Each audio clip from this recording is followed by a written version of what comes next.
Detox நேயர்களுக்கு வணக்கம். அதிமுகவில் பல பூகம்பங்கள் வெடிச்சிருக்கிற இந்த டைமில் திடீர்னு தன்னுடைய எம்எல்ஏ பதவியை 5வது நபராக என்ன பண்ணியிருக்கிறாரு, ராஜினாமா பண்ணிட்டு இருக்காரு விஜயபாஸ்கர் அவர்கள்.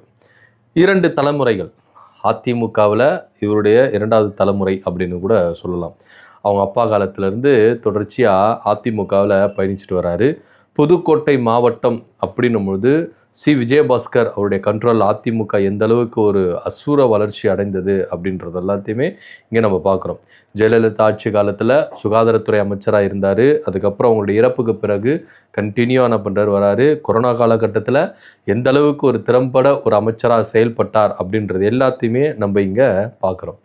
இப்படி இருக்கிற டைமில் ஏன் இந்த திடீர் முடிவு அப்படின்றது தான் ரொம்ப வியப்பாக இருக்குது. இன்னும் சொல்லப்போனால் எஸ்பி வேலுமணி அவர்கள் 2ஆக பிரிஞ்சாங்க. அதுக்கப்புறம் எடப்பாடி பழனிசாமி கிட்ட போய் மன்னிப்பு கேட்டாங்க.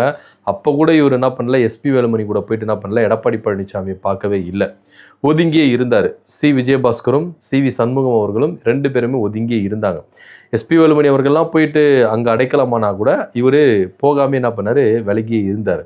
ஆனால் இருந்தாலும் அதிமுகவில் இருக்கிறேன் அப்படின்றது தான் அவருடைய நிலைப்பாடாக இருந்தது. ஏன்னா தொகுதி மக்கள்கிட்ட, நிர்வாகிகள் கிட்ட இவர் ஆலோசனைகள், கருத்துக்கள் கேட்கும் பொழுது நான் அதிமுகவில் தான் இருக்கிறேன் அப்படின்னு பேசப்பட்டது. ஏன்னா அந்த டைமில் அடுத்தடுத்து 4 எம்எல்ஏக்கள் என்ன பண்ணாங்க, ராஜினாமா பண்ணிவிட்டு தாவேக்கால போய் இணைஞ்சாங்க. ஸோ அந்த வரிசையில் இவங்க 2 பேரும் ஒதுங்கி இருக்கிறாங்களே, இவங்க 2 பேரும் தாவேக்கால தான் போய் சேர போகிறாங்க அப்படின்னு பேசப்பட்டது. ஆனால் மக்கள் என்ன சொல்கிறாங்களோ அதன்படி தான் நான் முடிவு எடுப்பேன் அப்படின்ற ஒரு நிலைப்பாடில் விஜயபாஸ்கர் அவர்கள் ரொம்ப உறுதியாக இருந்தார். அதனுடைய நீட்சியாக தான் இவர் என்ன பண்ணார், ரொம்ப சைலண்ட்டாகவே ஒதுங்கி இருந்தார். ஆனால் திடீர்னு எடப்பாடி பழனிசாமி எதிர்த்து என்ன பண்ணுறாரு, நேற்று தினத்தில் ஒரு அறிக்கை ஒன்று விடுறாரு. தனிப்பட்ட நபர்னால இது பயங்கரமான ஒரு அதிமுக அதில் பாதாளத்துக்குள்ளே போகுது அப்படின்ற ஒரு விஷயத்த சொல்கிறாரு. இன்னைக்கு அவர் என்ன பண்ணுறாரு, தன்னுடைய எம்எல்ஏ பதவியை ராஜினாமா பண்ணிடுறாரு. ராஜினாமா பண்ணிவிட்டு அவர் என்ன சொல்கிறாரு அப்படின்னா, தன்னுடைய தொகுதி மக்கள்கிட்ட மன்னிப்பு கேட்குறாரு. நான் எப்போவுமே உங்கள் செல்லப்பிள்ளை தான், உங்கள் வீட்டு பிள்ளை தான், நான் எப்போவுமே உங்களுக்காக தான் வேலை செய்வேன். என்ன ஒரு சில விஷயங்கள் பாதித்ததுனால இந்த அதிமுக விட்டு நான் வெளியேறேன் அப்படின்ற ஒரு விஷயத்தையும் அவர் என்ன பண்ணுறாரு, இங்கே முன்வைக்கிறார். ஏன் விஜயபாஸ்கர் அவர்களுக்கும் எடப்பாடி பழனிசாமிக்கும் இந்த பிளவு? ஏன் அதிரடியாக அதிமுகவிலிருந்து அவரே விலகிட்டார்? நீங்கள் என்னங்க என்ன தூக்குறது, நான் ராஜினாமா பண்ணிட்டேன், கையோட என்ன பண்ணுறேன், கட்சியிலேருந்து விலகுறேன் அப்படின்ற விஷயத்தை எல்லாத்தையுமே என்ன பண்ணுறாரு, டக்குன்னு செய்கிறாரு. ஏன் இந்த பிளவு, ஏன் இவ்வளோ விஷயங்கள் விஜயபாஸ்கர் அவர்கள் எடுக்கணும் அப்படின்ற ஒரு கேள்வி தான் எல்லார் மத்தியிலும் இருந்தது. எடப்பாடி பழனிசாமி அந்த ஒரு மனுஷனால தான் இன்னைக்கு அதிமுக அப்படின்றது இந்த அளவுக்கு ஒரு சிதைப்புக்குள்ளே போயிருக்கு, இந்த அளவுக்கு ஒரு வீழ்ச்சிக்குள்ளே போயிருக்கு, இந்த அளவுக்கு எல்லாருமே வெளியேறாங்கன்னா அதுக்கு எடப்பாடி பழனிசாமி மட்டும்தான் காரணம். தலைமை அப்படின்றது இங்கே அதிகாரம் பண்ணுறதுக்காக இல்லை, அவங்க சொல்கிறத மட்டும் தான் செய்யணும் அப்படின்றதுக்காகலாம் கிடையாது. உழைக்கிற தொண்டர்களை அரவணைச்சி அடுத்த கட்ட லெவலுக்கு எடுத்துகிட்டு போகிறது தான் ஒரு தலைமைக்கான பண்பு. அந்த பண்பு இப்போது எடப்பாடி பழனிசாமி கிட்ட இல்லை அப்படின்றத அவர் இங்கே முன்வைக்கிற ஒரு விஷயமா இருக்குது. நான் இப்போது கட்சி விட்டு வெளியேறேன் அப்படின்றது என் வாழ்க்கையில் ஒரு அத்தியாயத்தை நான் என்ன பண்ணுறேன், ஒரு அத்தியாயத்தை நான் முடிச்சுக்கிட்டு இன்னொரு அத்தியாயத்துக்குள்ளே நான் போகிறேன் அப்படின்ற ஒரு விஷயத்த அவர் சொல்கிறார். ஏன்னா இளமை பருவத்தில் மாணவர் பணி அந்த ஒரு விஷயத்துலேருந்து நான் என்ன பண்ணுறேன், முன்னாடி வரேன். அதுக்கப்புறம் இளைஞரினாக அந்த செயலாளர், அதுக்கப்புறம் கட்சிக்குள்ளே வரேன். இப்படி படிப்படியாக என்ன பண்ணுறாரு, முன்னாடி வராரு விஜயபாஸ்கர் அவர்கள். குறிப்பாக விராலிமலை தொகுதியில் தொடர்ச்சியாக அவர் என்ன பண்ணுறாரு, வெற்றி அடைஞ்சிட்டு வராரு. ஒவ்வொரு எலெக்ஷன்லேயும் அவருடைய வாக்கு வங்கி அப்படின்றது ஏறிக்கிட்டே தான் போகுது அப்படின்னு தான் இங்கே பார்க்க வேண்டிய ஒரு விஷயமா இருக்குது. ஏன் எடப்பாடி பழனிசாமி இறங்கி வர மாட்டேங்கிறாரு? இன்னைக்கு அதிமுகவில் இருக்கிற பல சீனியர்கள் எல்லாருமே அதிமுகவிலிருந்து விலகி தாவேக்கா பக்கமும் திமுக பக்கமும் போகிறாங்க. அப்போது அதிமுக அப்படின்ற ஒரு கட்சி இருக்கவே இருக்காதா அப்படின்ற ஒரு கேள்வி தான் நமக்கு இங்கே எழும்புது. ஏன்னா இதுக்கப்புறம் அதிமுக அப்படின்றத ஒரு கட்டமைச்சு ஒரு லெவலில் கொண்டு வர்றது ரொம்ப கஷ்டம் அப்படின்றத இங்கே பார்க்குறோம். புதுக்கோட்டை மாவட்டத்தை பொறுத்த வரைக்கும் நீங்கள் எடுத்துக்கிட்டீங்கன்னா விஜயபாஸ்கர் அவர்கள் நான் ராஜினாமா பண்ணிவிட்டு அதிமுகவிலேருந்து விலகிறேன் அப்படின்னு சொன்ன உடனே ஒரு தரப்பினர் என்ன பண்ணுறாங்க, பட்டாசு வெடித்து என்ன பண்ணுறாங்க, கொண்டாடுறாங்க. இது ஒரு வகையில் நீங்கள் விஜயபாஸ்கர் அவர்களை வெறுப்பேற்றுறதுக்கு நீங்கள் பண்ணுறது இருக்கலாம். ஆனால் கட்சியோட உட்கட்டமைப்பு அப்படின்றது எந்த அளவுக்கு இங்கே சரிஞ்சு இருக்குது அப்படின்றத நம்ம பார்க்கணும். அதிமுகவை பொறுத்த வரைக்கும் எடப்பாடி பழனிசாமி அப்படின்ற ஒரு தனி மனிதர் இன்னைக்கு என்ன இருக்காரு, இந்த அதிமுகவை சிதைச்சிக்கிட்டு இருக்கிறாரு அப்படின்றது தான் இங்கே நம்ம பார்க்கணும். இன்னைக்கு அதிமுக தான் நமக்கு. இப்போ நீங்கள் விஜயபாஸ்கர் அவர்களாம் சொன்னதுன்னா, எங்கள் அப்பா காலத்துலேருந்து நாங்கள் அதிமுகவில் இருக்கிறோம், அதிமுக விட்டு எங்களை வந்து பிரிக்கவே முடியாது அப்படி இப்படின்னு வீரவசனங்கள் பேசிட்டு இருந்தாங்க. இன்னைக்கு அதிமுகவை இந்த அளவுக்கு வெறுத்து இவர் வெளியே வராருன்னா யாரால அப்படின்னா இங்கே எடப்பாடி பழனிசாமி ஒருத்தரால தான் அப்படின்றத இங்கே நம்ம புரிஞ்சுக்கணும். ஏன்னா விஜயபாஸ்கர் அவர்கள் சொல்கிற விஷயமும் இதுதான் இருக்குது அப்படின்றதுல எந்த வித மாற்று கருத்தும் இல்லை.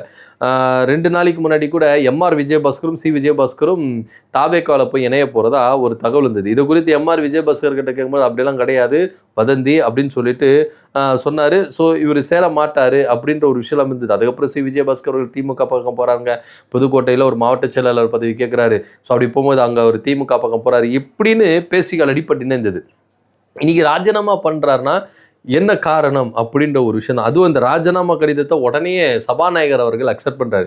இதை தாவேக்காவில் போய் சேர்ந்துருக்கிறாங்களே ஒரு 4 எம்எல்ஏக்கள், மரகதம் குமரவேல், ஜெயக்குமார், அதே போல் சத்யபாமா, இசக்கி சுப்பையா, இவங்களுடைய உடனேயே அந்த ராஜினாமா கடிதத்தை உடனே என்ன பண்ணுறாரு, அங்கீகரிக்கிறார். ஏன்னா அவங்க மேலே தகுதி நீக்கம் நடவடிக்கை இருக்குது, எல்லாமே இருக்குது. இந்த சூழ்நிலையில் திடீர்னு அவங்க ராஜினாமா கடிதத்தை கொடுக்குறாங்க, உடனே என்ன பண்ணுறாரு, இவர் வாங்குறாரு, காலியாக இருக்குது தொகுதி அப்படின்னு அனௌன்ஸ்மெண்ட் பண்ணுறாரு. இப்போ நீங்கள் விஜயபாஸ்கருடைய விஷயத்தில் பார்த்தீங்கன்னா ராஜினாமா கடிதம் கொடுக்குறாரு, உடனே அக்செப்ட் பண்ணிக்கிறாரு, காலியாகிடுச்சு தொகுதி அப்படின்ற ஒரு அனௌன்ஸ்மெண்ட்டு அடுத்தடுத்து வருது.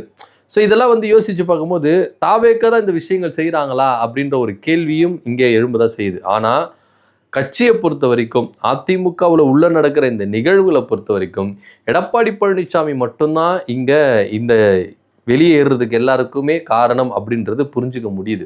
ஏன்னா எடப்பாடி பழனிசாமி கொஞ்சம் விட்டு கொடுத்து இறங்கி வந்தார்னா இன்னைக்கு அதிமுக அப்படின்றது வந்து அடுத்த கட்ட லெவலுக்கு போவோம் அப்படின்றதுல எந்த வித மாற்று கருத்தும் இல்லை. இன்னைக்கு வெளியேற ஒவ்வொரு நிர்வாகிகள் என்ன சொல்றாங்க, தனி மனிதர் அப்படின்ற ஒருத்தருக்காக இன்னைக்கு அதிமுக சீரழிஞ்சிட்டு இருக்கு அப்படின்ற ஒரு விஷயத்த விஜயபாஸ்கர் அவர்கள் என்ன பண்றாரு, குறிப்பிட்டு வைக்கிறாரு. நான் எம்எல்ஏ பதவியை ராஜினாமா பண்ணாலும் நான் இந்த தொகுதி மக்களுடைய வீட்டு பிள்ளைகள், இந்த தொகுதியுடைய மக்களுக்காக நான் என்றைக்குமே குரல் கொடுப்பேன், அவங்களுக்காக உழைப்பேன் அப்படின்றத ஒரு விஷயத்த முன்வைக்கிறார். ஆனால் எந்த கட்சியில் போய் சேர போகிறேன் அப்படின்றது ட்விஸ்ட் வச்சிருக்கிறார்.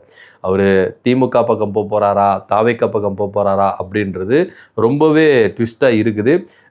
பல பேர் தாவேக்கா பக்கம் தாங்க போவாங்க, வேறு வழி கிடையாது. ஏன்னா தாவேக்கா பக்கம் போனால் தான் ஆட்சி அதிகாரத்தில் வர முடியும், இந்த இடைத்தேர்தலை திரும்ப விராலிமலை தொகுதியில் நின்று ஜெயிச்சு அமைச்சராக போவார் அப்படின்னு பேசப்படுது. இல்லை, திமுக பக்கம் போகிறதுக்கு வாய்ப்புகள் இருக்குது. ஏன்னா தாவேக்காவில் ஏன்னா இவர் அக்செப்ட் பண்ணிக்க மாட்டாங்க. ஏன்னா இவர் மேலே வந்து குட்கா வழக்கு இருக்குது, சொத்து குவிப்பு வழக்கு, இடி வழக்கு இருக்குது, சிபிஐ வழக்கு இருக்குது. இந்த வழக்குகள்லாம் வச்சுக்கிட்டு தாவேக்காவில் போய் இணைஞ்சார்னா இது தாவேக்காவுக்கு பெரிய ஆபத்தாக இருக்கும். ஸோ அதனால் வந்து இவர் தாவேக்காவில் போகிறதுக்கு வாய்ப்பே கிடையாது அப்படின்னு ஒரு சாரார் சொல்கிறாங்க. ஸோ திமுக பக்கத்து தான் போகிறதுக்கான வாய்ப்புகள் இருக்குது அப்படின்னு பேசப்படுது.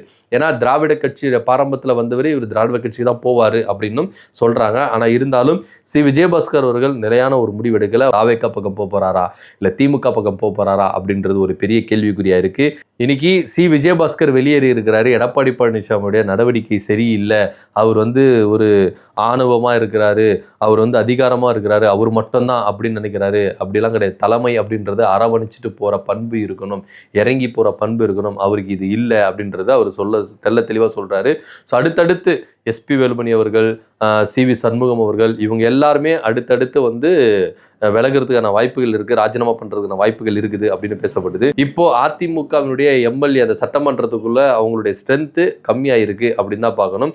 47லேருந்து 42 வந்துருக்குது அப்படின்னு சொல்லணும். இன்னும் எத்தனை பேர் கழண்டிட்டு போகிறாங்க அப்படின்னு தெரியல, பொறுத்திருந்து பார்க்கலாம். இதை பற்றியோட கருத்து நம்ம இந்த கீழே கமெண்ட் பண்ணுங்கள். நன்றி, வணக்கம்.